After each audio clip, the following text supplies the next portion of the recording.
everybody, it's Mariana with 3Peaks Classroom. Welcome back to my channel. But if you are new here, I am a grade 3 and grade 4 teacher here in Alberta, Canada, and I love to make helpful YouTube videos for other teachers just like you. If you are joining me in today's episode, this is actually episode 2 of a 4-part mini series that I started filming last week. In last week's episode, I'm talking all about what are the 4 fundamentals of every good writing program in an elementary classroom. So if you have not seen that video yet, I highly recommend that you go and watch that one. And then we'll dive right in and we'll talk about the resources that I use in a writing program in my own classroom, which is today's episode. It's my hope that with this mini series that you gain a few ideas that you can begin implementing in your classrooms right away in order to help those struggling writers that you have in your classrooms, or to help scaffold those emergent blossoming writers that you have as well. In today's episode, I'm going to share with you my 5 top writing resources that I use in my classroom, whether that's a daily or weekly or for a specific unit. And I cannot imagine teaching without these specific 5 resources. If you're curious about how you can grab any one of these resources for your own personal classroom, I will leave a link in the description of this video myself so that you can check out any one of these 5 resources and you can grab them for your own personal use in your classroom as well. All right, so the number 1 resource that I use in my classroom daily to teach about writing strategies or writing skills in my classroom is my writing strategies notebook. This is my language arts notebook, and in my language arts notebook, I have 3 sections, 1, 2, 3. The first section is about reading strategies. This is all about reading strategies, but the second section is about writing strategies, and this is the resource that hands down I use either on the daily or for surely every week. And inside my writing strategies notebook, it talks about all of the different writing strategies and writing skills that students need to learn in order to improve and enhance their writing. The very first lesson that we talk about is, where do writers get their ideas from? And I know this is a question I'm going to be covering in episode 4 of the series, frequently asked questions. I have a teacher who messaged me saying, my students struggle with coming up with ideas. And so this lesson talks about that. Where do writers get their ideas from? I cannot imagine teaching without this notebook, and here's why. The idea behind these notebooks came about when I was teaching my very first year, grade 3. The curriculum would say something like this: confirm the author's or text's purpose based on information in the text. Okay, cool. So what am I supposed to do with that? Nothing in the language arts program was laid out for me, and I really struggled with what am I supposed to teach and how am I supposed to teach it. So over the course of the next year, I laid out all of the outcomes and units that I wanted to cover. I categorized them based on the unit. So I would have a procedural writing unit. I would have a friendly letter unit. I would have newspaper article writing or fictional narrative or report writing. I would lay out all of my units that I wanted to teach my students that were necessary for them to be effective writers. Then I took the program of studies and I highlighted all of the outcomes and I embedded them within these specific units. Then I created mini lessons that would talk about each of those outcomes in the unit that I was covering. So for example, this very first lesson, where do writers get their ideas? This is from my grade 3 notebook, by the way. It's actually covered in the final unit, the 7th unit of the program of studies. I can create written texts that draw upon a variety of sources of inspiration. And so this is all written in student-friendly language so that when a parent looks at this and they see what this is, they understand that's the title, this is what we're working on, this is how it relates to the program of studies, and then the students use this page to reference. So if they are stuck on where can I get an idea from? Well, is there something in the news lately that I could write about that I'm passionate about, or things that I'm curious about? Well, I'm really curious about space right now, so maybe there's something I could write about there. Or maybe just going for a walk in nature will bring about an idea that I want to write about. These language arts notebooks, hands down, have given me so much direction and structure. Plus, I know that I'm going to cover everything in the writing program of my language arts curriculum by following this notebook. I do have a video that talks all about specifically my writing strategies notebook. So if you want a little bit more information about this notebook, you can check out the video. I will link it down below. Or if you'd like to see a preview of this resource, maybe you find it interesting and you want to use it for your own purposes as well. Again, the link for the writing strategies notebook will be in the description of this video. So along the same lines as my writing strategies notebook, another resource that I could not possibly imagine teaching in my grade 3 or my grade 4 classroom without is my grammar notebook. Now, some people like to include grammar and conventions and all of that together with their writing strategies, but I find it's more effective if I separate them and I give specific instructional time to each grammar and conventions outcome that's in the program of studies. This notebook lays out every single grammar, punctuation, and conventions outcome that I need to teach to my students over the course of the year, and it's all laid out super nicely in a nice notebook format. The reason why I love using these notebooks is because together we make an anchor chart. So let me flip to a page here. Together we'll make an anchor chart, let's say about adjectives. And so together we'll write the title, we'll talk about how does this relate to the program of studies, we'll do the lesson, I will explicitly teach them what are adjectives. Here are some examples. The students created in their notebooks because they have a copy of it for the rest of the year. And I will create a massive classroom-sized poster.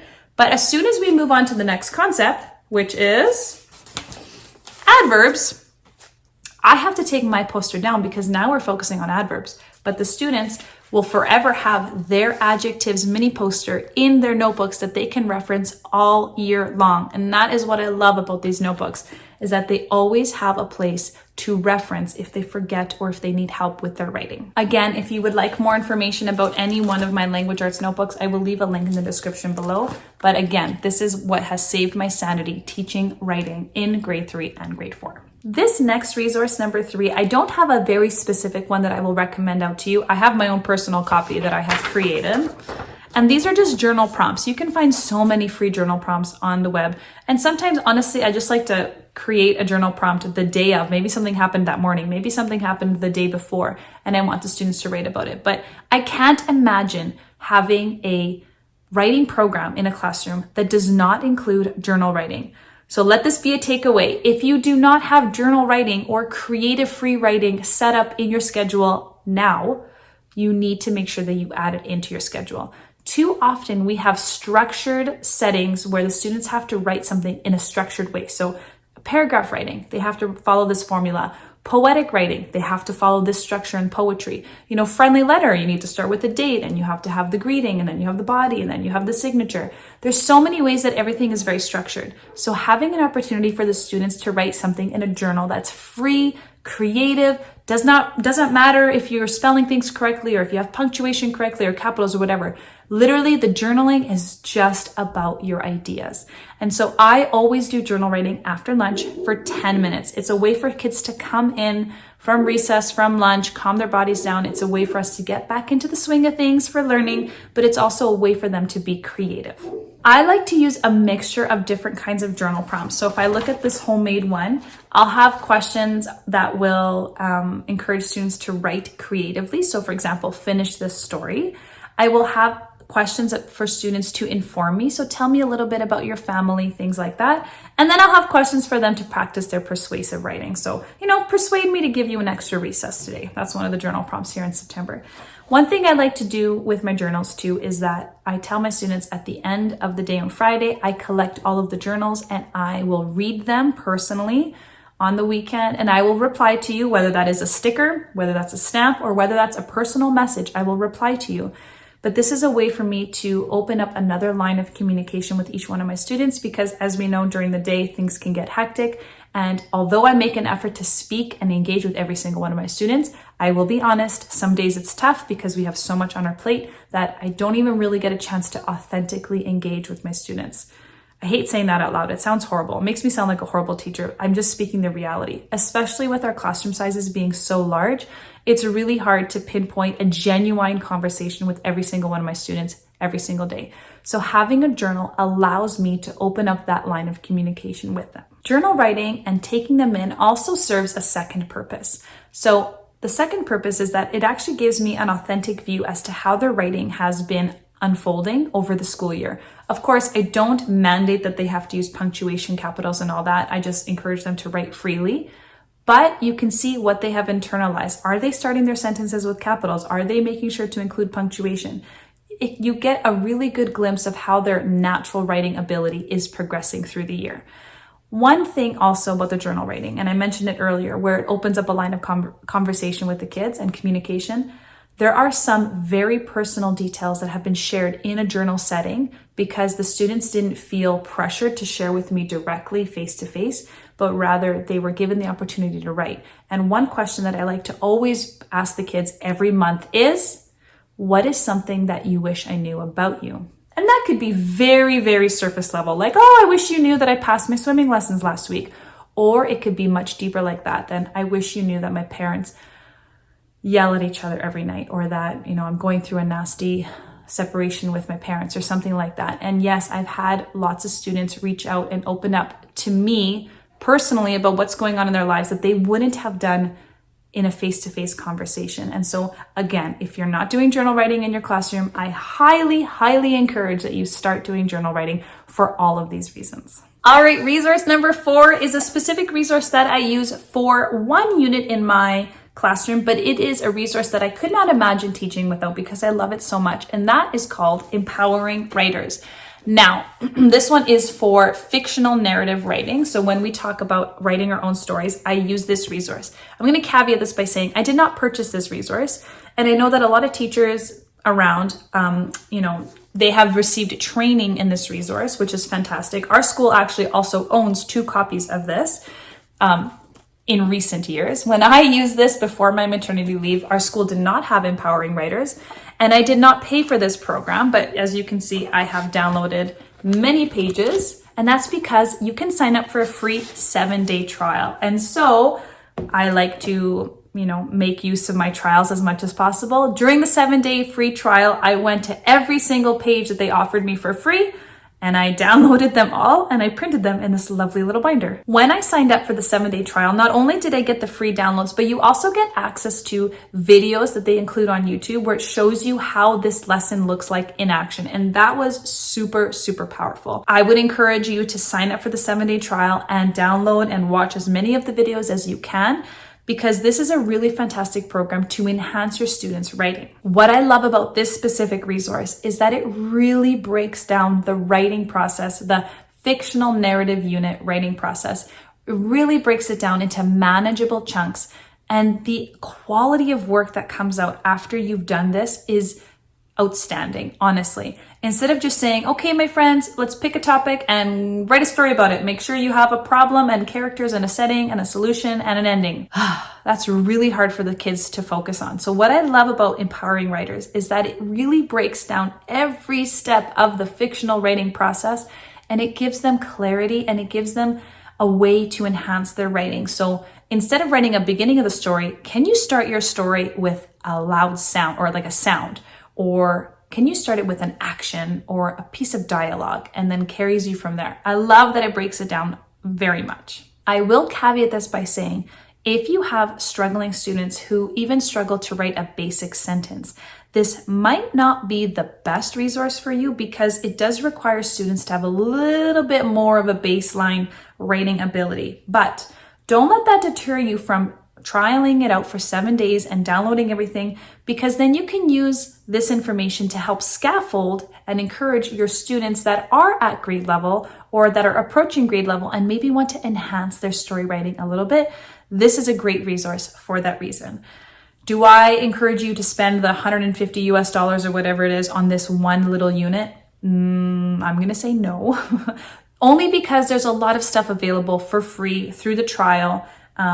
You can download a lot of stuff. So that's just my recommendation. But of course, I do love this program. And if you are able to go to the training, if your principal wants to send you for the training, I highly recommend that you do. And the last resource, I'm glad I saved this one to the end because this is my favorite resource that I use, even besides my own that I created. This is Month by Month Phonics by Patricia Cunningham, the second edition for grade 3. I believe this is out of print. Yes, I know. It's very sad. When I go onto Amazon, you can buy used copies for like upwards of $80. Do I recommend that you spend $80? No, I do not. But if you can find a copy for around $40, do I recommend it? I do actually, because I love this resource so much. This sets up my entire phonics program. I like to teach phonics Monday, Wednesday, Fridays, the first 30-minute chunk of the day. And I set it up where Mondays we do word walls. Word wall words comes from here. On Wednesdays, we like to do a game called The Word is Right.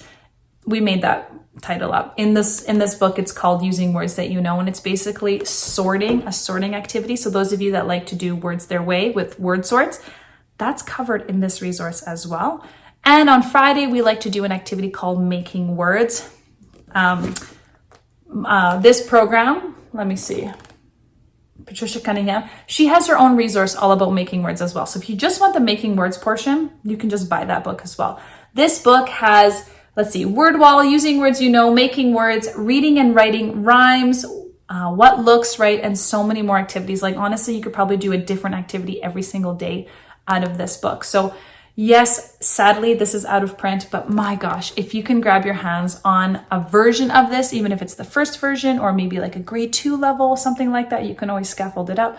I highly recommend that you look for a resource that is similar like this because it is very all-encompassing. Of course, many schools are mandating that you use their specific phonics program, like our school is doing UFly and Heggerty. And before that, we did Jelly Phonics. Like there's so many specific phonics programs, and I'm sure it's a great way for the publishers to make their money. But really, every phonics program and phonics program has a phonemic awareness component to it. And so that's why a lot of them are very successful.